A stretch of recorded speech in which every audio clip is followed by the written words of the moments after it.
पतंजलि और बाबा रामदेव को लेकर कौन कर रहा साजिश। बाबा रामदेव ने प्रेस कॉन्फ्रेंस कर कहा, पतंजलि के घी को नकली और गलत बताने के लिए किए जा रहे साजिश। बता दें कि बाबा रामदेव की कंपनी पतंजलि फूड्स जल्द ही अपने गाय के घी के दाम को घटाने जा रही है। ऐसा ऐलान एक प्रेस कॉन्फ्रेंस कर बाबा रामदेव ने किया, लेकिन इसी के साथ उन्होंने एक चौंकाने वाला खुलासा किया है।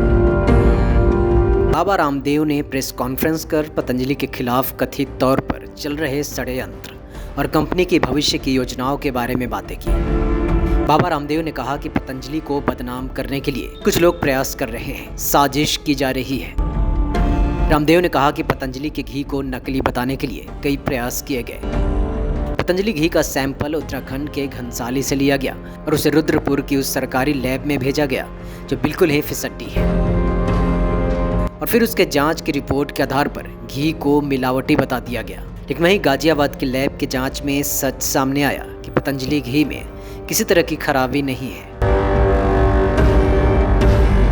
बाबा रामदेव ने कहा कि झूठे, अवैधानिक और मनगढ़ंत मानदंडों के आधार पर प्रामाणिक पतंजलि गाय के देशी घी के नमूने को फेल दिखाने का प्रयास किया गया, लेकिन फिर कंपनी ने अधिकृत लैब से पतंजलि गाय के देशी घी की जांच करवाई जो सभी मानकों पर खरा उतरा।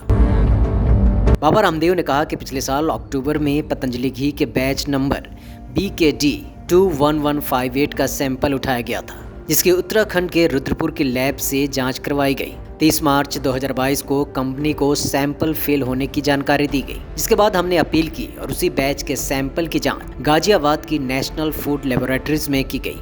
इसमें RM वैल्यू 29.24 निकली, जो बेस्ट थी।